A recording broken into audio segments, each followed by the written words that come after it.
we do of the shock?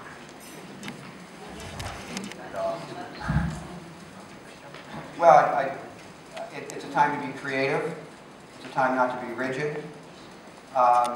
You know, I think over the last 2 years in the national fight to pass legislation, we tried different messages and different entrees in national security. Right? We import almost 70% of our oil from countries abroad, many of whom are hostile toward us. That's a national security vulnerability. And increasingly, the Pentagon is very concerned. You know, half of all American casualties in Iraq have come from transporting oil caravans. They've become these targets. And those oil caravans aren't just to run the tanks, they're to put air conditioning into the makeshift barracks and so on out across Iraq and Afghanistan. So there are military voices coming into the mix. There are some really interesting things in the religious sector, including conservative evangelicals like Dr. Joel Hunter, who has one of these mega churches. Rich Khazei, the former vice president of the Evangelical Association of America, who, you know, they're willing to peel this stuff back to their core values and their sense of religious ethics, and then they get it and then they build forward. So some of it's, you know, we're not always going to be the best messenger in every case, although we have to be present and as I say, creative and push ourselves out.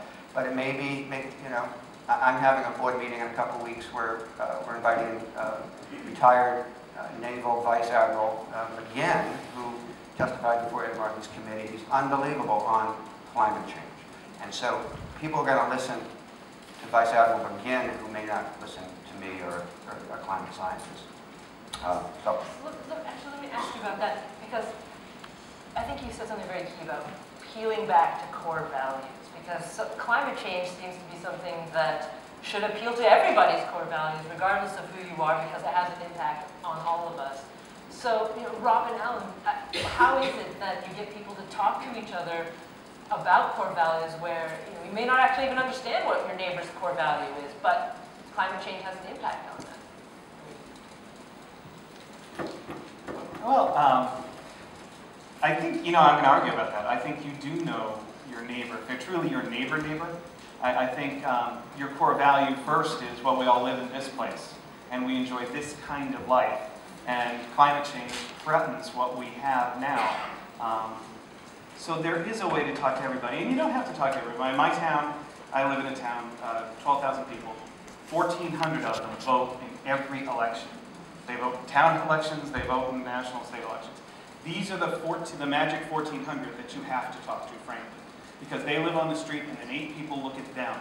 So them having a sign in their front yard that says, I had my home energy assessed and I'm going to save some money, means I've actually talked to 15 or 20 people because I talked to one of them. You got to find those people, your magic 1,400, who they are, and get to them. Yeah, I'd add, I think also to respond to what was said over here, I think what climate change action Brookline is doing is phenomenal. And, you know, having the goal of getting 85% participation of people in Brookline, reducing our own carbon footprint by 25%. I mean, the interesting thing about this issue is that we need sort of a combination of the go to the moon big effort that Jack Kennedy unleashed with the victory gardens and all hands on deck of World War II. And interestingly, this is an issue that in some ways uniquely calls for both, because we got to unleash the great scientists and the innovators who are going to come up with the clean energy solutions and the renewables and everything else, but every single person can also take action. You know, just changing one light bulb in a home saves the equivalent, if we could get everybody to do that, that saves the equivalent of 3 million, you could light 3 million homes and save $600 million, and it's like reducing 800,000 cars off the streets. This is something where everybody can take their own personal action, as well as banding together. And as far as the choir goes, you know, in some ways we have to start by growing the choir. I mean, it's terrific that there are this many people on a Sunday afternoon here. Well, if everyone here goes back and talks to just one neighbor, even if it's somebody who you think, you know, will be sympathetic, great, then this group doubles.